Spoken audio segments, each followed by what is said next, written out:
Hi friends, ఎలా ఉన్నారు అందరూ? చాలా రోజులైంది అనుకుంటాను వీడియో పోస్ట్ చేసి అండ్ మిమ్మల్ని కలిసి కూడా. సో అందుకే మీ అందరినీ కలిసినట్టుంటుందని ఒక చిన్ని వ్లాగ్ అయితే తీశాను. ఎస్టర్డే ఈవినింగ్ వచ్చేసి గుంటూరు కారం మూవీ చూద్దామని అయితే బయలుదేరిపోయామన్నమాట మేము. మోస్ట్లీ చాలామంది ఫ్లాప్ అన్నారు. సరే ఏంటి, మహేష్ బాబు లుక్ అయితే చాలా బాగుందన్నమాట ఈ మూవీలో. సరే ఎలా ఉంటుంది ఏంటి, ఒకరు చెప్పేది విని మనం డెసిషన్స్ తీసుకోకూడదు కదా. సో అందుకని చెప్పేసి ఫస్ట్ మూవీ ఎలా ఉందో చూసేద్దామని చెప్పి మహేష్ బాబు ఫ్యాన్గా నేనైతే మూవీ చూడడానికి వచ్చేసాను. బట్ నేను వెళ్ళిన టైంకి నాకు టికెట్స్ దొరకలేదు. సో 10కి టికెట్స్ దొరికాయి. ఈ లోపల ఏం చేద్దాం అందుకని చెప్పేసి టిఫిన్ తినేసి ఒక 1 అవర్ పాటు అక్కడ స్పెండ్ చేసి నెక్స్ట్ థియేటర్లో వెళ్ళి ఒక 1 అవర్ పాటు వెయిట్ చేసాము అన్నమాట. నేనైతే వచ్చింది గ్రూప్స్ థియేటర్ తిరుపతిలో. జస్ట్ గ్రూప్ థియేటర్ ఆపోజిట్లోనే మీకు ఒక మంచి హోటల్ ఉంటుంది. ఆనియన్ దోశ, కారం దోశ అండ్ మసాలా దోశ టేస్ట్ అయితే సూపర్ ఉంటుంది. ఎవరన్నా తిరుపతిలో ఉండే వాళ్ళు గ్రూప్ థియేటర్ని విజిట్ చేస్తున్నారంటే దాని ఆపోజిట్లో ఉండే హోటల్ని కూడా విజిట్ చేయడం మర్చిపోకండి. ఇది కొంచెం లైట్గా అలా ఫుడ్ తీసుకొని అయితే ఫినిష్ చేసేసుకున్నాం. నెక్స్ట్ అయితే థియేటర్ లోపలికి వెళ్ళిపోయాం. ఇంకా 1.5 అవర్ అయితే ఉంది మూవీ స్టార్ట్ అవ్వడానికి. బట్ బయట ఎందుకని చెప్పి లోపలే వచ్చేసామన్నమాట. జస్ట్ మేము లోపలికి వస్తున్నామో లేదు, ఫుల్ రష్ అండి. వచ్చిన చాలా మందిని అయితే నేను అడిగాను. మోస్ట్లీ చాలామంది బాగుందనే చెప్తున్నాను. నేనైతే ఫస్ట్ మూవీ చూసాక ఎలా అని మీకు చెప్తా. వచ్చిన జనాలు మూవీ చూసేసి వచ్చినట్టు వెళ్ళిపోతూ ఉంటే నెక్స్ట్ ఇంకా మూవీ స్టార్ట్ అవుతుంది కదా, నెక్స్ట్ షో చూడడానికి అయితే చాలామంది వచ్చేసారు. ఇంతమంది జనాల్లో లోపలికి వెళ్ళి వాళ్ళు కాళ్ళకి మధ్యలో నలిగిపోవడం అవసరమా అని చెప్పి అందరూ వెళ్ళాక ప్రశాంతంగా వెళ్దామని చెప్పి అందరూ వెళ్ళాక నెక్స్ట్ మేమైతే లోపలికి వెళ్ళాం. గ్రూప్స్ థియేటర్ వచ్చి ఆఫ్టర్ రీకన్స్ట్రక్షన్ తర్వాత నేను ఫస్ట్ టైం వెళ్తున్నాను.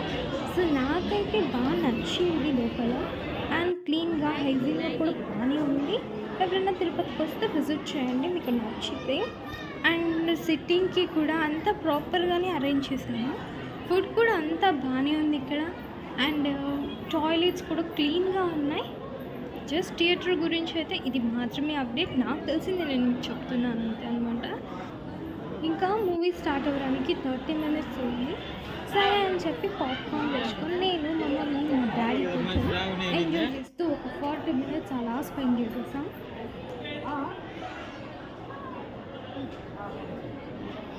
ఫస్ట్ టైం బ్లాగ్ చేస్తున్నాను కదా, సో కొంచెం మమ్మీ డాడీ అండ్ నేను కొంచెం షైగా ఫీల్ అవుతున్నా. ఐ థింక్ పోను అలవాటు అయిపోతే బాగా తీస్తా అని అనుకుంటున్నాను. మోస్ట్లీ చాలా వరకు మిస్టేక్స్ అయితే చేసింటాను ఈ వీడియోలో. ఇఫ్ ఇన్ కేస్ అలా ఏదైనా ఉంటే రాను రెక్టిఫై చేసుకొని క్లియర్గా అయితే పెడతాను, ఓకేనా. ఫైనల్గా సినిమా థియేటర్లోకి అయితే ఎంటర్ అయిపోయాం. నెక్స్ట్ ఇంకా సినిమా ఎలా ఉంది చూసి అయితే చెప్తాను. స్టార్టింగ్ అయితే మహేష్ బాబు ఫేసే చూపించలేదు. దాని తర్వాత ఎంట్రీ ఇచ్చారు. చాలా అంటే చాలా హ్యాండ్సమ్గా చాలా బాగుంది అనమాట ఆయన చూడడానికి. నెక్స్ట్ డ్యాన్స్ అంటారా, శ్రీలీల గురించి చెప్పాల్సిన అవసరం లేదు. డ్యాన్స్ అయితే ఇవ్వగా తీసేశారు సినిమాలో. Dance wise and comedy wise అన్నీ అయితే చాలా బాగుంది. సో చూడొచ్చు, చాలా అయితే బాగానే ఉంది. సినిమా అయిపోయి బయటకు వస్తుంటే వీళ్ళైతే ఈ మిషన్స్ పెట్టినారు కూడా. I think few years back వచ్చేసి రీల్స్ ద్వారా చేస్తుంటారు కదా, ఐ థింక్ ఆ మిషన్సే అనుకుంటా. తెలిస్తే కామెంట్ సెక్షన్లో కామెంట్ చేయండి. అండ్ మదర్ సెంటిమెంట్ వచ్చేసి లాస్ట్లో అనిపిస్తుంది అంతే. మదర్ సెంటిమెంట్లా మనకి స్టార్టింగ్ అంతా ఏం అనిపించదు మదర్ సెంటిమెంట్ మూవీ అని చాలామంది చెప్పారు. కానీ థీమ్ అయితే మదర్ గురించి, కాకపోతే లాస్ట్లో వచ్చి మీకు మదర్ సెంటిమెంట్ ఉన్నప్పుడు కొంచెం కళ్ళల్లో అయితే నీళ్ళు తిరిగేస్తుంది. ఫైనల్గా అయితే మేము ఇంటికి అయితే రిటర్న్ అయిపోయాం. సో ఖచ్చితంగా మీరు కూడా మూవీకి వెళ్ళి ఒకసారి ఎలా ఉంది ఇంటర్నెట్ కామెంట్ సెక్షన్లో కామెంట్ చేయండి, ఓకేనా. Back friends have a nice day. Next వచ్చేసి వ్లాగ్స్ కన్నా కుకింగ్ వీడియోస్తో ఎక్కువ మీ ముందుకు వచ్చేస్తాను, ఓకేనా. Thanks for watching. బాయ్.